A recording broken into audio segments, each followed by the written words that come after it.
آج ہم سبق نمبر 20 سورۃ المؤمن آیت نمبر 38 تا 41 آج ہم انشاءاللہ پڑھیں گے۔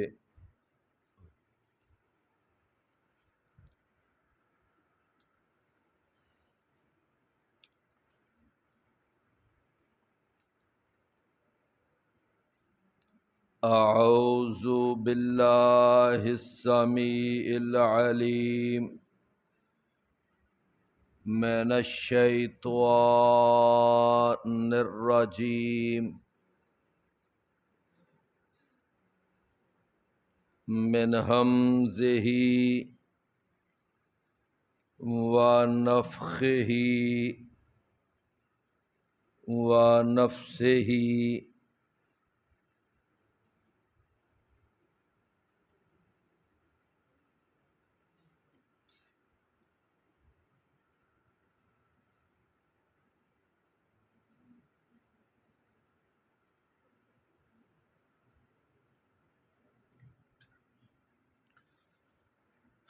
وقال الذی آمن یا قوم اتبعونی اہدکم سبیل الرشاد۔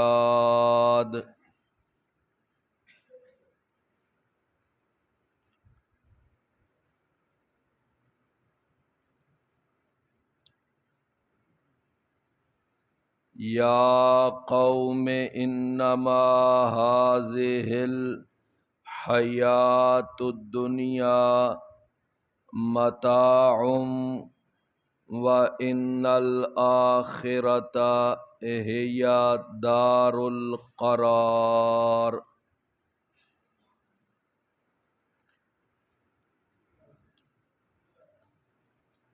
وقال الذی آمن اور کہا اس شخص نے جو ایمان لایا، یا قوم اتبعون اے میری قوم کے لوگو تم پیروی کرو میری، اہدکم سبیل الرشاد میں تمہاری رہنمائی کروں گا سیدھے راستے کی طرف۔ یا قوم انما ھذہ الحیاۃ الدنیا اے میری قوم کے لوگو سوائے اس کے نہیں یہ دنیا کی زندگی متاع یہ معمولی ساز و سامان ہے، وَإِنَّ الْآخِرَةَ اور بے شک آخرت ہی دار القرار وہی اصل رہنے کا گھر ہے۔ من عمل سیئۃ جس نے کیا کوئی برا عمل، فلا یجزی الا مثلہا تو نہیں اس کو بدلہ دیا جائے گا مگر اس کے مثل، اس کے برابر۔ وَمَنْ عَمِلَ صَالِحًا اور جس نے کوئی عمل کیا نیک، من ذکر وہ کوئی مذکر ہو، او انثیٰ یا وہ کوئی مؤنث ہو، وَهُوَ مُؤْمِنٌ، اس حال میں کہ ہو وہ ایمان لانے والا، فَأُولَئِكَ يَدْخُلُونَ الْجَنَّةَ، تو یہ ہی لوگ ہیں کہ وہ داخل ہوں گے جنت میں، یرزقون فیہا، وہ رزق دیے جائیں گے اس جنت میں، بغیر حساب، بغیر حساب کے۔ وَيَا قَوْمِ، اور اے میری قوم کے لوگو، مالی، مجھے کیا ہے، ادعوکم الی النجات، میں تمہیں بلاتا ہوں نجات کی طرف، کامیابی کی طرف، وَتَدْعُونَنِي إِلَى النَّارِ، اور تم مجھے دعوت دیتے ہو آگ کی طرف۔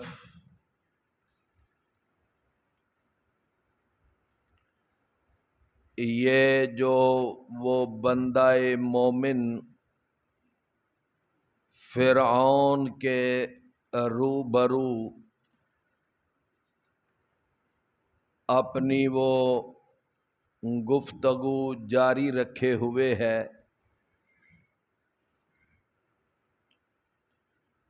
اللہ تعالیٰ نے اس گفتگو کا کچھ حصہ جو ہے وہ ان آیات میں بیان کیا ہے، جو آج ہم آیات سبقاً پڑھ رہے ہیں۔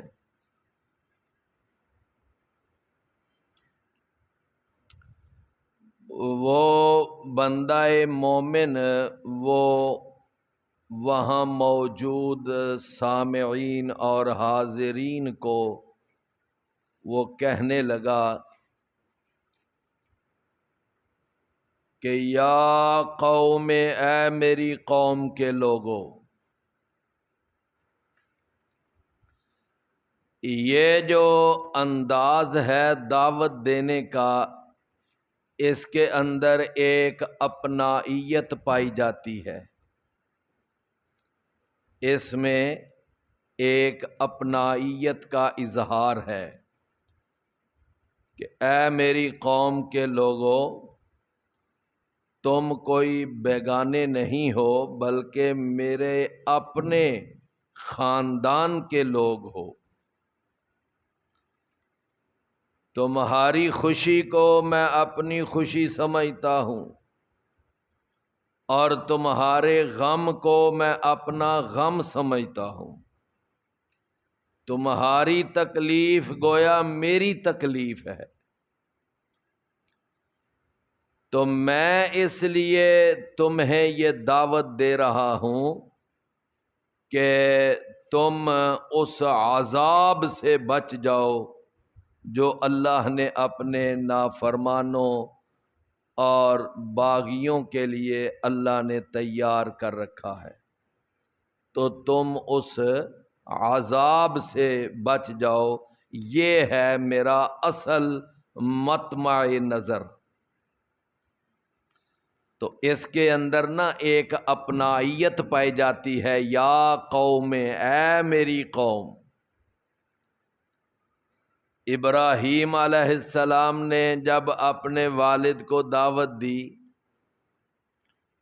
تو دیکھا نا بار بار وہ کیا کہتے ہیں، یا اباتے، یا اباتے، یا اباتے۔ سورہ مریم کے اندر وہ آیات آتی ہیں، یا ابت لم تعبد ما لا يسمع ولا يبصر ولا يغني عنك شيئا، یا ابت لا تعبد الشیطان، اے ابا جی، اے ابا جی، بار بار یہ لفظ دہراتے ہیں، یعنی اپنے والد سے اپنی اپنائیت کا اظہار کر رہے ہیں کہ آپ میرے والد ہیں، میں آپ کا بیٹا ہوں اور میں آپ کا خیر خواہ ہوں اور میں آپ کو جہنم کی آگ سے بچانا چاہتا ہوں۔ ایک داعی اور ایک مبلغ جو ہوتا ہے، ایک واعظ جو ہوتا ہے، وہ اپنی قوم کا خیر خواہ ہوتا ہے، اپنی قوم کا ہمدرد ہوا کرتا ہے۔ تو وہ مرد مومن وہ اپنی قوم سے اپنائیت کا اظہار کرتے ہوئے کیا کہتا ہے؟ کہتا ہے کہ اتبعونی، تم میرے پیچھے چلو، میری پیروی کرو۔ اہدکم سبیل الرشاد، میں تمہیں رہنمائی کروں گا سیدھے راستے کی طرف، بھلائی کے راستے کی طرف، نیکی کے راستے کی طرف میں تمہاری رہنمائی کروں گا۔ اب آپ ذرا دیکھیے کہ ہم وہ پیچھے جو آیات پڑھ کر آئے ہیں نا پچھلے جو اسباق میں، ان میں ایک 29 نمبر آیت گزری ہے۔ اس آیت کے اندر وہ جو فرعون ہے وہ بھی یہ بات کہہ رہا ہے، اس نے بھی اس بات کا دعویٰ کیا تھا۔ 29 نمبر آیت میں کہتا ہے کہ یا قوم، اے میری قوم، ما اوریکم الا ما ارا، کہ میں تمہیں وہی رائے دے رہا ہوں کہ جس کو میں درست دیکھ رہا ہوں۔ وَأَهْدِيكُمْ سَبِيلَ الرَّشَادِ، اور میں تمہیں سیدھے راستے کی طرف رہنمائی کر رہا ہوں۔ یہ کس نے جملہ کہا؟ اب دیکھ لیں، فرعون بھی یہ کہہ رہا ہے، فرعون بھی یہ کہہ رہا ہے کہ میں تمہیں سیدھے راستے کی طرف بلا رہا ہوں، اور یہ بندہ مومن بھی یہ کہہ رہا ہے کہ میں تمہیں سیدھے راستے کی طرف بلا رہا ہوں۔ حالانکہ دعوت دونوں کی متضاد ہے، دعوت دونوں کی متضاد ہے، لیکن وہ بھی نیکی کے راستے پر بلانے کا دعویٰ کر رہا ہے فرعون، اور یہ بندہ مومن بھی نیکی کی طرف بلانے کا دعویٰ کر رہا ہے۔ اچھا، آپ دیکھیں کہ آج کل بھی آپ کو اپنے دائیں اور اپنے بائیں اور اپنی گلی اور اپنے محلے کی مسجدوں میں جو آوازیں آتی ہیں، کیا ہر مسجد سے یہی آواز نہیں آ رہی ہوتی کہ ہم آپ کو جنت کی طرف لے کے جا رہے ہیں، ہم آپ کو جہنم سے بچانا چاہتے ہیں، ہم حق پر آپ کو لانا چاہتے ہیں، ہم آپ کو حق کی طرف بلا رہے ہیں؟ یعنی ہر ایک کی جو صدا ہے نا، وہ صدا یہی ہے کہ ہم حق پر بلا رہے ہیں۔ ایسا ہی ہے نا؟ یہاں تک کہ جن کی تحریکوں اور جن کی جماعتوں کی بنیاد صریحاً شرک پر ہے، جن تحریکوں اور جن جماعتوں کی بنیاد شرک پر رکھی گئی ہے، آج وہ بھی لوگوں کو یہ کہتے ہیں کہ ہم ہی اصل جنت کے حقدار ہیں اور ہم ہی اصل جنت میں جانے والے ہیں، ہمارے علاوہ کسی نے جنت میں نہیں جانا، جبکہ ان کی تحریک کی بنیاد ہی شرک پر ہے اور بدعات پر ہے، لیکن وہ بھی اپنے آپ کو جنت کے ٹھیکیدار سمجھتے۔ تو بات یہ ہے کہ محض مسئلہ دعویٰ کرنے کا نہیں ہے، دعویٰ تو ہر کسی کا یہ ہے کہ ہم حق پر ہیں۔ کیا ہر ایک کا یہ دعویٰ ہے کہ نہیں کہ ہم حق پر ہیں؟ اللہ تعالیٰ نے قرآن میں یہ بات سمجھائی ہے، فرمایا کل حزب بما لدیہم فرحون، کہ ہر گروہ، ہر جماعت، ہر فرقہ، ہر دڑا وہ جو اس کے پاس مسلک ہے، جو اس کے پاس موقف ہے، جو اس کے پاس عقیدہ ہے، وہ اسی پر خوش ہے اور اسی پر مطمئن ہے۔ لیکن میرے بھائیوں بات تو اگلی ہے نا سمجھنے والی، کہ ان مختلف آوازوں میں، ان مختلف صداؤں میں اور ان مختلف دعووں میں سے صحیح آواز اور صحیح دعویٰ کس کا ہے؟ کس کا دعویٰ دلیل پر مبنی ہے اور کن کا دعویٰ دلیل کے بغیر ہے؟ بات تو یہ دیکھنے والی ہے نا۔ تو میرے بھائیوں اب آپ دیکھیں کہ رسول اللہ صلی اللہ علیہ وسلم نے جو فرمایا نا 73 بن جائیں گے، تو کیا وہ جو باقی 72 ہوں گے وہ اپنے آپ کو حق پر نہیں سمجھیں گے؟ جبکہ اللہ کے نبی نے فرمایا ان میں سے ایک حق پر ہوگا، باقی 72 حق پر نہیں ہوں گے۔ یہ اللہ کے رسول کا فرمان ہے۔ ان 73 میں سے ایک حق پر ہوگا، اور آپ نے فرمایا اس وجہ سے وہ ایک جائے گا جنت میں، باقی 72 جہنم میں جائیں گے۔ لیکن وہ دعویٰ 73 کے 73 ہی کریں گے کہ ہم حق پر ہیں۔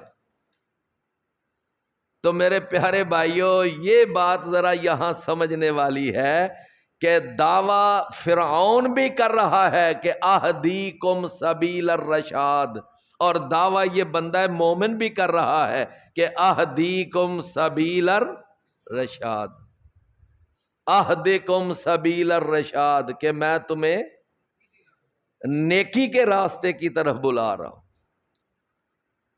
اللہ اکبر۔ اب اس کے بعد آگے ذرا دیکھیے،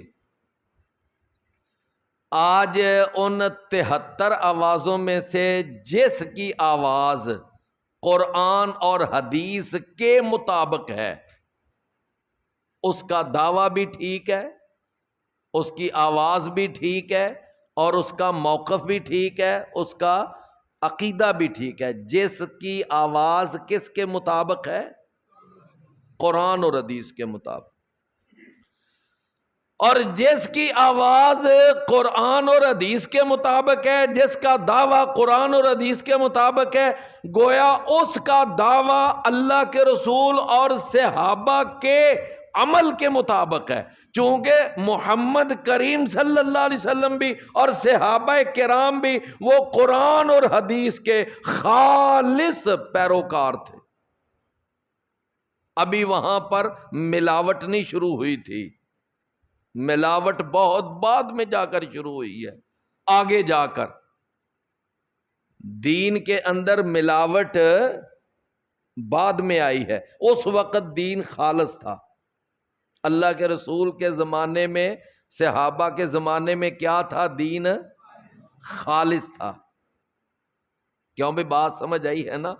آپ کو پتا ہے کہ پہلے خالص دیسی گھی تھا، بناوٹی بعد میں آیا نا یہ بناسبتی، اور پھر اس کے بعد پھر بناسبتیوں کی کوئی کمپنیاں، اللہ اکبر، چلے جاؤ کسی بھی ڈپارٹمنٹ اسٹور میں، وہاں پر جناب، اور پھر ہر بناسبتی گھی والا وہ اپنے گھی کے فضائل بیان کرتا ہے، اس کے اندر وہ بتائے گا جناب اس میں بڑے وٹامن ہیں، اس میں یہ ہے، اس میں وہ ہے، ہر کوئی۔ لیکن شروع میں کیا تھا؟ آج بھی جو ہمارے جو زیادہ عمر والے افراد ہیں، ذرا ان سے پوچھو، پہلے صرف دیسی تھا، پہلے صرف یہ بناوٹی، یہ بناسبتی، یہ سارے ڈالڈے یہ بعد میں آئے۔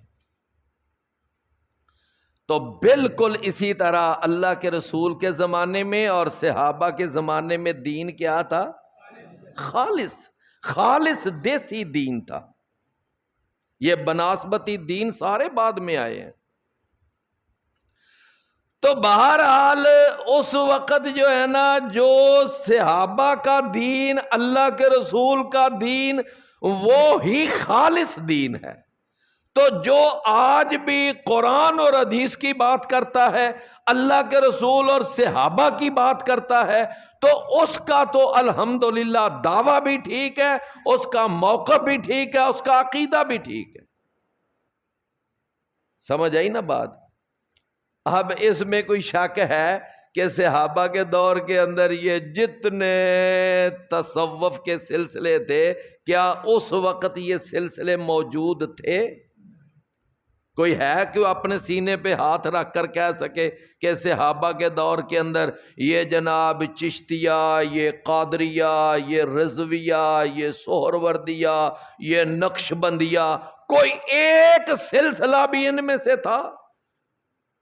کسی ایک صحابی کا نام بتاؤ، کسی ایک صحابی کا نام کہ اس نے اپنے نام کے آگے کبھی لگایا ہو کہ ابو بکر چشتی، عمر نقشبندی، عثمان قادری اور علی رضوی، کوئی ایک صحابی بتا دو۔ یہ سارے تصوف کے سلسلے یہ کیا ہیں؟ یہ بعد میں آئے ہیں، یہ سارے بناسبتی ہیں۔ اور اس کے علاوہ یہ جتنے تقلیدی سلسلے ہیں، اللہ معاف فرمائے، یہ بھی سارے بعد میں آئے ہیں۔ صحابہ میں سے کوئی نہ شافعی، نہ مالکی، نہ حنبلی، نہ حنفی، نہ جعفری، کوئی بھی نہیں تھا۔ یہ تقلیدی سلسلے بھی بعد میں۔ اس وقت اللہ کے رسول کے زمانے میں، صحابہ کے زمانے میں دین خالص تھا۔ تو میرے پیارے بھائیوں، یہ ایک موٹا سا ایک معیار ہے، سٹینڈرڈ ہے کہ اگر تم نے ان 73 میں سے حق کو دیکھنا ہو نا تو اس کے لیے ایک ہی موٹا سا معیار ہے۔ اچھا، پھر آگے جتنا کوئی قرآن اور حدیث سے دور ہوگا، جتنا دور ہوگا اتنا گمراہ ہوگا۔ نہیں میری بات سمجھ آئی؟ جو آدمی قرآن اور حدیث سے جتنا دور ہوگا اتنا گمراہ ہوگا۔ اگر کوئی 30% قرآن اور حدیث سے دور ہے تو سمجھ لو وہ 30% گمراہ ہے۔ اگر کوئی 40% قرآن اور حدیث سے دور ہٹ گیا، سمجھ لو اس کے اندر گمراہی کی جو پرسنٹیج ہے کتنی ہے؟ 40%۔ اور اگر کوئی آدمی 60%، 70% قرآن اور حدیث سے دور ہٹ گیا تو اس کے اندر گمراہی کی پرسنٹیج کتنی آئے گی؟ 60 اور 70۔ جتنی گمراہ قرآن اور حدیث سے دوری ہوگی اتنی ہی اس کے اندر گمراہی کی پرسنٹیج ہوگی۔ میں بڑی سادہ انداز میں آپ کو بات عرض کر رہا ہوں تاکہ بات سمجھ آ جائے۔ آج دیکھ لیں جتنے بھی یہ آج ہیں نا، یہ ہمارے آس پاس یہ مکاتب فکر، وہ سارے ایک جیسے گمراہ نہیں ہیں۔ کسی کے اندر 70% گمراہی ہے، کسی میں 90% ہے، کسی میں 60% ہے، کسی میں 40% ہے، کسی میں 30% ہے۔ سمجھ آئی؟ اللہ اکبر۔ تو فرمایا کہ یا قوم، اے میری قوم، انما، آگے وہ جو بندہ مومن ہے کہتا ہے کہ میں کہہ رہا ہوں نا، میں سیدھے راستے اور نیکی کے راستے کی طرف بلاتا ہوں، ذرا میری دلیل سنو۔ وہ کیا کہتا ہے؟ میں بات دلیل سے کرنے لگا ہوں۔ یہ بات فرعون نے بھی کہی تھی کہ میں نیکی کے راستے کی طرف بلاتا ہوں، بات میں بھی کہہ رہا ہوں کہ میں نیکی کے راستے کی طرف بلاتا ہوں، لیکن اس کی جو بات ہے وہ بغیر دلیل کے تھی۔ اس کی بات میں دلیل ہے، وہ تو اپنے آپ کو رب کہتا ہے، جبکہ وہ رب کہاں کا؟ اس کا پیدا کرنے والا اللہ، اس پوری کائنات کا خالق اور مالک اللہ، اور وہ کہتا ہے میں رب ہوں۔ اب اس کا دعویٰ دیکھو وہ کس حد تک ٹھیک ہے، اور میرا دعویٰ دیکھو کہ میرا دعویٰ کس حد تک ٹھیک ہے، فیصلہ تم خود کر لو۔ آگے وہ اپنے دعوے کی، اپنے موقف کی دلیل دینے لگا ہے، کہتا ہے انما ھذہ الحیات الدنیا، سوائے اس کے نہیں، یہ دنیا کی جو زندگی ہے، متاعن، یہ کیا ہے؟ معمولی سا ساز و سامان ہے، معمولی۔ اللہ اکبر۔ ایک آدمی بڑی خوشحال زندگی بھی گزار کے چلا جائے تو بھائیو کیا کر لے گا؟ بالآخر تو مرنا ہی ہے. سمجھ آئی نا؟ بھئی ایک آدمی پیدا ہوا، سونے کا چمچ اس کے منہ میں ہے، اس کے آگے پیچھے دائیں بائیں نوکر چاکر، ہر طرف پروٹوکول. کیا ایسے لوگ ہیں نا؟ لیکن کیا بالآخر انہوں نے مرنا نہیں، دنیا سے جانا نہیں؟ کوئی خوشحالی والی بھی زندگی گزار کر چلا جائے تو بالآخر جانا تو ہے. ان کے لیے بھی یہ زندگی جو ہے یہ کیا ہے؟ ناپائیدار. ایسا ہی ہے نا؟ آپ کو پتا ہے وہ ایک بہادر شاہ سفر گزرا ہے، مغلوں کا آخری بادشاہ بہادر شاہ ظفر. اللہ اکبر. اس کو نا کچھ تھوڑا سا شعر و شاعری سے بھی شغف تھا. اس نے ایک نظم کہی تھی جب اس کو جیل میں بند کیا ہوا تھا. اس نے کہا تھا کہ لگتا نہیں ہے دل میرا اس عالم ناپائیدار میں. حالانکہ بادشاہ رہا ہے، بادشاہوں کے پروٹوکول آپ جانتے ہیں.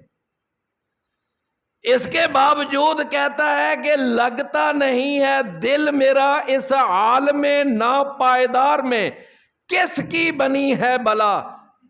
یعنی اس لگتا نہیں ہے دل میرا ان اجڑے دیار میں، کس کی بنی ہے بلا اس عالم ناپائیدار میں.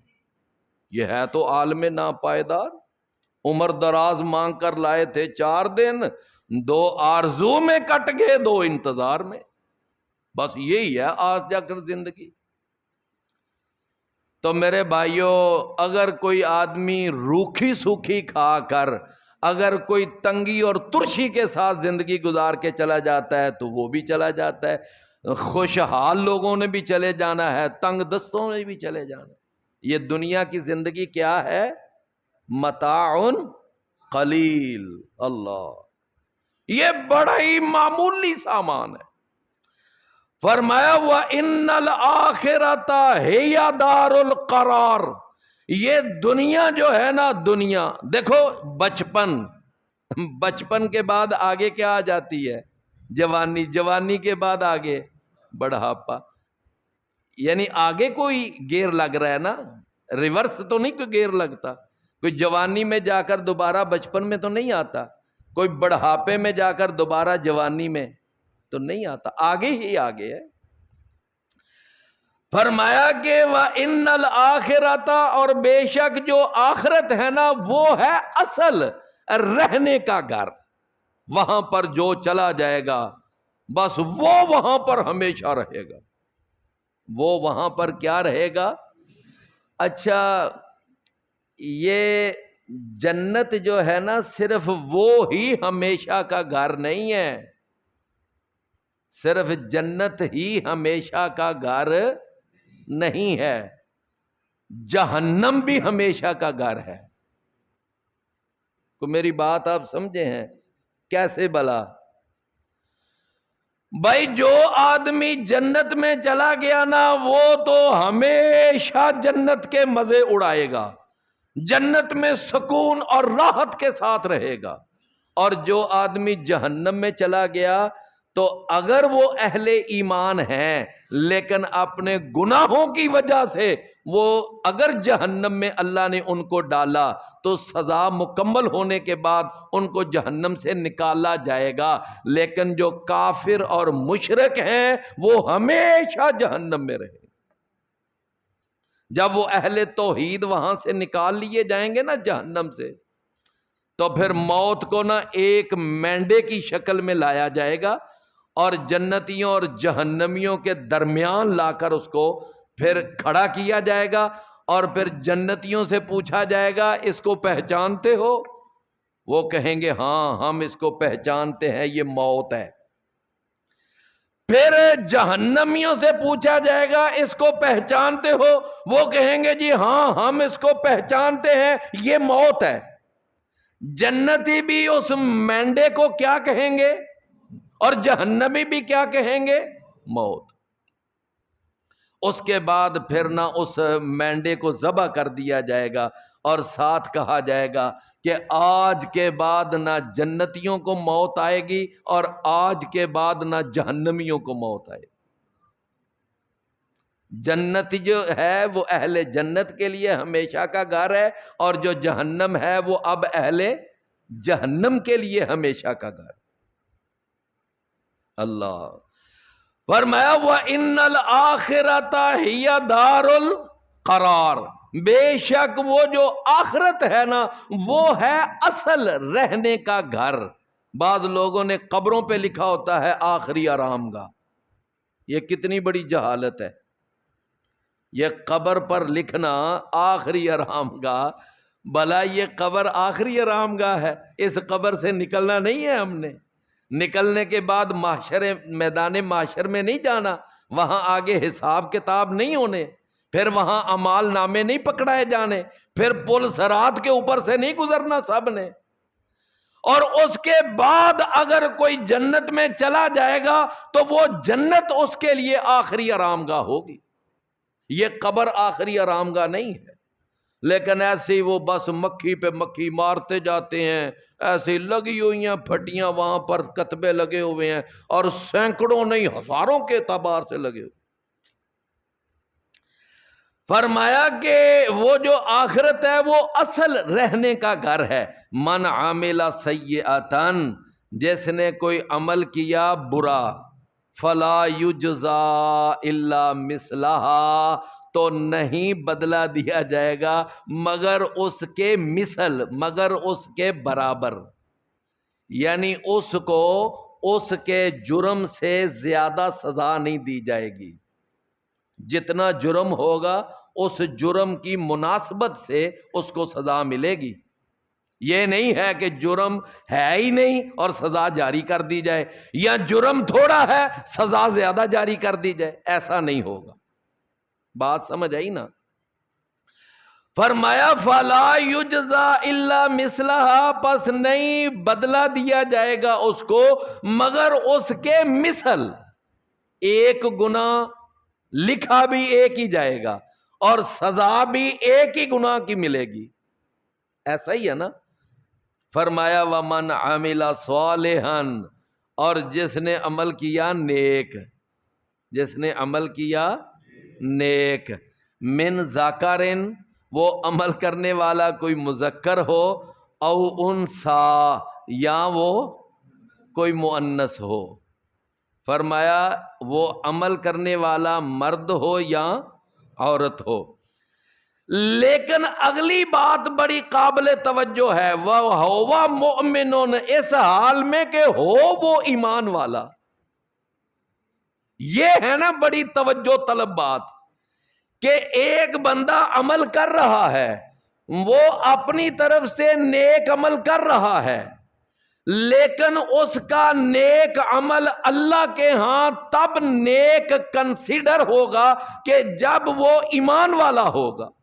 اگر وہ ایمان والا نہیں ہے تو اس کا اپنے طور پر کیا ہوا، اپنی سوچ کے مطابق کیا ہوا نیک عمل اللہ کے ہاں نیک عمل نہیں ہے۔ میری بات سمجھے نا؟ آپ ذرا دیکھیں، مشرکین مکہ نے بیت اللہ بنایا، ہاں جی، اور مشرکین مکہ حاجیوں کو پانی بھی پلاتے تھے، ستو بھی گول کر پلاتے تھے، ہاں جی۔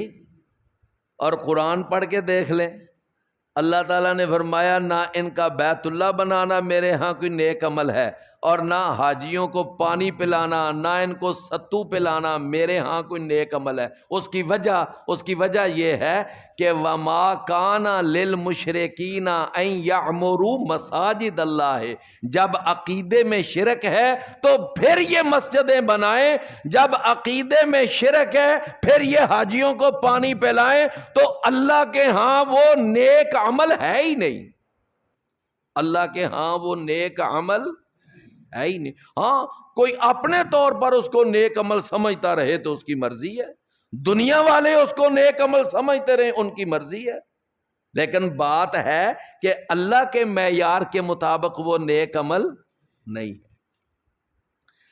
اللہ کے معیار کے مطابق نیک عمل تب بنتا ہے جب اس کے اندر 3 شرطیں پائی جائیں۔ نمبر 1، اس کا عقیدہ ٹھیک ہو، وہ بندہ مومن ہو، وہ ایمان کے اوپر قائم ہو۔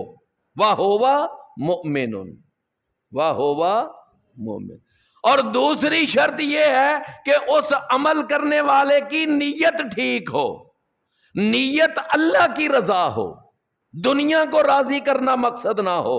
وہ 3 آدمی جن کے ساتھ جہنم کو بھڑکایا جائے گا، شہید، عالم دین اور سخی، ان کا وہ واقعہ، وہ حدیث سنی ہوئی ہے نا؟ شہید کو بھی جہنم میں ڈالا جائے گا، سخی کو بھی جہنم میں ڈالا جائے گا، اور عالم دین کو بھی جہنم میں ڈالا جائے گا۔ اور وجہ کیا ہوگی کہ ان تینوں کا عمل اتنا بلند، شہادت کتنا بلند عمل ہے، اور سخاوت کتنا عظیم عمل ہے، اور قرآن اور حدیث کا علم سیکھنا اور آگے لوگوں تک بیان کرنا اور دعوت دینا کتنا عظیم عمل ہے۔ لیکن مسئلہ کہاں گڑبڑ ہوا کہ نیت ٹھیک نہیں ہے، تو یہاں پر آ کر مسئلہ خراب ہو گیا۔ تو کتنی شرطیں؟ نمبر 1، عقیدہ ٹھیک ہو، نمبر 2، نیت ٹھیک ہو، اور تیسری شرط یہ ہے کہ اس عمل کے کرنے کا طریقہ ٹھیک ہو۔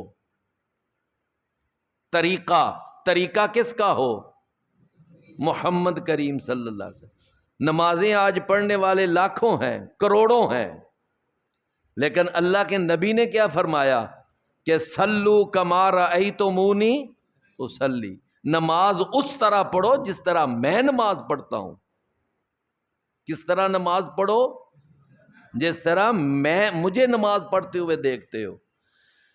تو لہذا نماز اللہ کے ہاں وہ چلے گی، وہ قبول ہوگی، اس نماز کے نمبر ملیں گے کہ جو نماز محمدی طریقے کے مطابق ہوگی۔ تو کتنی شرطیں ہوگی پھر نیک عمل کے لیے؟ 3 شرطیں۔ نمبر 1، عقیدہ درست ہو، نمبر 2، نیت درست ہو، اور نمبر 3، طریقہ درست ہو۔ اللہ تعالیٰ نے فرمایا وَمَنْ عَمِلَ صَالِحًا مِّن ذَكَرٍ أَوْ أُنثَىٰ وَهُوَ مُؤْمِنٌ، اور وہ ہو کیا؟ مومن۔ اس کا معنی کہ عمل بھی ہو اور ایمان بھی ہو، ایمان بھی ہو اور عمل بھی ہو، تو تب کامیابی ہے۔ لیکن ایک چھوٹا سا فرق ذرا ملحوظ رکھیں، وہ کیا؟ ویسے عام حالات میں عمل کے بغیر ایمان بیکار ہے، اور ایمان کے بغیر عمل بیکار ہے عام حالات میں۔ بھئی ایک آدمی نے کلمہ پڑھا ہوا ہے، جیسا کہ آج کل ایک بہت بڑی سوچ پائی جاتی ہے، اور بس جی یہ بندہ کلمہ دے پڑھ دے نا، کلمہ دے پڑھ دے نا، چاہے وہ نماز نہ پڑھے، چاہے وہ باقی کوئی نیکی کا عمل نہ کرے، لیکن آج ہمارے کتنے لوگ وہ اسی بات پہ فتوے جاری کر رہے ہیں کہ یہ کلمہ تو پڑھتا ہے نا لہذا یہ جنت میں جائے گا، ہمارے ہاں یہ جنتی ہے۔ نہیں میرے بھائیو، اگر کلمہ پڑھا ہے، ایمان لایا ہے، اگر وہ عمل نہیں کرے گا تو اس کو کبھی بھی جنت میں جانا نصیب نہیں ہو۔ اچھا بالکل اسی طرح ایک آدمی ایمان لاتا ہے، عمل نہیں کرتا، اس کا ایمان بیکار ہے۔ اگر عمل کرتا ہے، ایمان نہیں لاتا تو اس کا عمل بیکار۔ لیکن ایک معمولی سا فرق میں آپ کو وہ سمجھانا چاہتا ہوں، وہ کیا کہ بندہ ایمان لائے، لیکن ایمان لانے کے بعد اس کو عمل کرنے کا موقع نہ ملے تو صرف ایمان اس کے لیے جنت میں جانے کے لیے کافی ہے۔ یہ بات فرق سمجھ آئی ہے کہ ایمان لائے لیکن ایمان لانے کے بعد عمل کرنے کا اسے موقع نہیں ملا۔ وہ یہودی بچے کا واقعہ آپ کے سامنے ہے کہ نہیں؟ وہ ایمان لایا، کلمہ پڑھا، لیکن بیچارے کو عمل کرنے کا موقع نہیں ملا، اس کے ساتھ ہی اس کی جان نکل گئی۔ تو اس کے لیے صرف ایمان وہ جنت میں جانے کے لیے کیا ہے؟ کافی۔ فرمایا فَأُولَٰئِکَ يَدْخُلُونَ الْجَنَّةَ، پس یہ لوگ ہیں کہ جو جنت میں جائیں گے، داخل ہوں گے۔ فرمایا یرزقون فیہا بغیر حساب، اور وہاں پر پھر ان کو رزق دیا جائے گا بغیر حساب کے۔ اللہ اکبر۔ اور بھائیو، نیک عمل کریں گے تو بعض کو ان کے نیک عمل کا جو اجر ہے، جو ثواب ہے، وہ کم از کم جو ہے وہ 10 گنا ہے۔ برائی کا تو اس کے برابر ہے نا، وہ تو اللہ نے پیچھے بتا دیا، لیکن نیک عمل کا جو اجر ہے، جو ثواب ہے، جو اس کی جزا ہے، وہ کم از کم کتنی ہے؟ یہ کم از کم ہے۔ اور اس کے بعد بعض ایسے لوگ ہیں کہ جن کو ان کے نیک عمل کا بدلہ اللہ 27 گنا دیتا ہے۔ 27 گنا، میرا خیال ہے سمجھ آ گئی ہے نا؟ نماز اکیلے پڑھیں تو ایک، اور اگر باجماعت پڑھیں تو ہیں جی 27 گنا۔ بعض وہ لوگ ہیں کہ ان کو ان کا جو عمل ہے اس کی جزا 700 گنا تک ملے گی۔ کتنے گنا تک؟ 700 گنا۔ اور یہ قرآن میں دلیل ہے، جو اللہ کی راہ میں خرچ کرتے ہیں ان کی مثال ایسے ہے جیسے ایک دانہ، کہ جس سے 7 سٹے لگے اور ہر سٹے کو 100 دانہ، تو ایک دانے سے کتنا بن گیا؟ بعض وہ لوگ ہیں کہ جن کو ایک عمل کی جزا 1000 گنا تک ملے گی۔ مسجد نبوی میں نماز کا ثواب کتنا ہے؟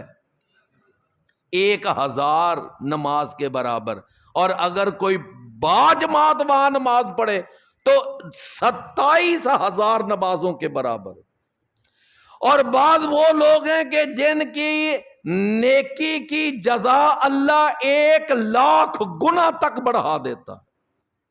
بیت اللہ میں پڑھی جانے والی نماز، ایک نماز 1,00,000 نماز کے برابر۔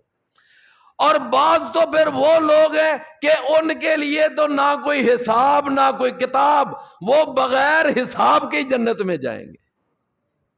کیوں بھائی؟ ہے نا ایسے، بغیر حساب کی جنت۔ تو دیکھو اللہ نے ارشاد فرمایا کہ جب وہ جائیں گے جنت میں بغیر حساب کے، کوئی حساب کتاب نہیں، اور جب جنت میں جانا ہے تو وہاں تو رزق ہی بغیر حساب کے ملنا ہے۔ کوئی جتنا مرضی کھائے، جتنا مرضی پیے، وہاں پر تو پھر حساب ہے ہی نہیں نا۔ فرمایا وَيَا قَوْمِ، اے میری قوم، مالی ادعوکم الی النجات، مجھے کیا ہے کہ میں تمہیں نجات کی طرف بلاتا ہوں۔ میں تمہیں کس کی طرف بلاتا ہوں؟ نجات کی طرف۔ اللہ اکبر۔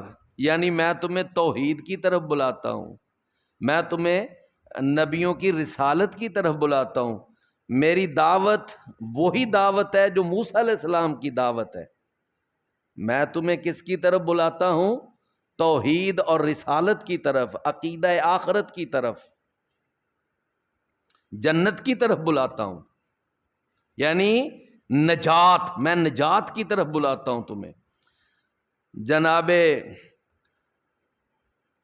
عثمان رضی اللہ عنہ، سیدنا عثمان رضی اللہ عنہ ایک دفعہ نا بڑے پریشان۔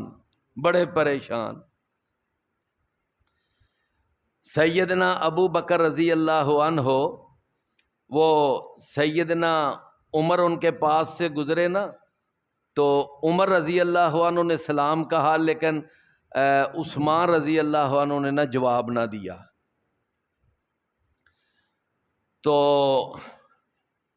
عمر رضی اللہ عنہ کو غصہ آیا کہ میں نے سلام کہا ہے، انہوں نے جواب ہی نہیں دیا۔ اچھا، اب اگلی مزے کی بات یہ ہے کہ چونکہ عثمان رضی اللہ عنہ نے سلام سنا نہیں تھا نا، تو انہیں اس بات کا غصہ آیا کہ عمر میرے پاس سے گزرے ہیں، انہوں نے سلام ہی نہیں کہا۔ کوئی بات سمجھ آئی ہے کہ انہیں غصہ کس بات پہ آیا کہ میرے پاس سے گزرے ہیں، سلام ہی نہیں کہا۔ اچھا، اب عمر جو ہیں شکایت لے کر ابو بکر رضی اللہ عنہ کے پاس چلے گئے کہ یعنی کہ آپ دیکھیں کہ میرے سلام کا جواب ہی نہیں دیا عثمان نے، اور تھوڑی دیر گزری تو عثمان بھی آگے شکایت لے کر کہ دیکھیں جی عمر میرے پاس سے گزرے انہوں نے سلام ہی نہیں کہا۔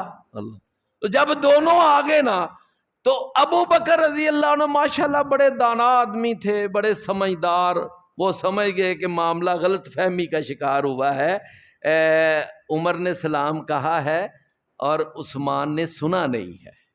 وہ بات سمجھ گئے، گہرائی تک جا پہنچے، کہنے لگے کہ ویسے ایک بات ہے عثمان، بتاؤ کہ تم لگتا ہے کہ جب یہ پاس سے گزرے تھے نا تو تم کسی پریشانی میں مبتلا ہوں گے، اور اس پریشانی کی وجہ سے نا تمہیں ان کے سلام کا پتہ نہیں چلا، بتاؤ پریشانی کیا تھی؟ دیکھو یہ ابو بکر رضی اللہ عنہ کہتے ہیں کہ بتاؤ پریشانی کیا تھی تجھے؟ کہتے ہیں ہاں مجھے بھی لگتا ہے کہ میں واقعی نا اس وقت بڑا پریشان بیٹھا تھا، اور میں سوچ رہا تھا کہ میں نے نا رسول اللہ صلی اللہ علیہ وسلم سے کئی دفعہ میرے ذہن میں سوال آتا تھا کہ میں آپ سے سوال کروں کہ قیامت والے دن جو اصل نجات کا دار و مدار ہے وہ کس بات پر ہے؟ بس میں یہ سوال کرنا چاہتا تھا لیکن میں کر نہیں سکا، اور نبی صلی اللہ علیہ وسلم اللہ کے رسول ہم سے چلے گئے اور وہ رخصت ہو گئے، میں وہ سوال نہیں کر سکا، بس یہ میرے ذہن میں نہ سوچ آ رہی تھی۔ تو ابو بکر رضی اللہ عنہ کہنے لگے کہ اے عثمان، یہ جو تو بات کہہ رہے نا اس بارے میں نے رسول اللہ صلی اللہ علیہ وسلم سے پوچھ لیا تھا، تو نہیں بھی پوچھ سکا تو کوئی بات نہیں، میں نے اللہ کے نبی سے پوچھا تھا وَمَن نَجَاتُ یا رسول اللہ، اے اللہ کے رسول بتائیں کہ نجات کا جو اصل دار و مدار ہے وہ کس بات پر ہے؟ تو نبی کریم صلی اللہ علیہ وسلم نے فرمایا تھا کہ جو آدمی اس عقیدے پر دنیا سے گیا کہ وہ اللہ کے ساتھ کسی کو شریک نہیں بناتا تھا، وہ شرک نہیں کرتا تھا، عقیدہ توحید پر زندگی گزارتا تھا، تو اس کے لیے نجات لازمی ہے، اس کے لیے نجات لازمی، یہ ہے نجات کا اصل دار و مدار۔ اور جو آدمی اس حالت میں مرا کہ وہ اللہ کے ساتھ شرک کرتا تھا تو وہ جہنم میں جائے گا۔ اللہ اکبر۔ تو فرمایا کہ ادعوکم الی النجات، میں تمہیں کس کی طرف بلاتا ہوں؟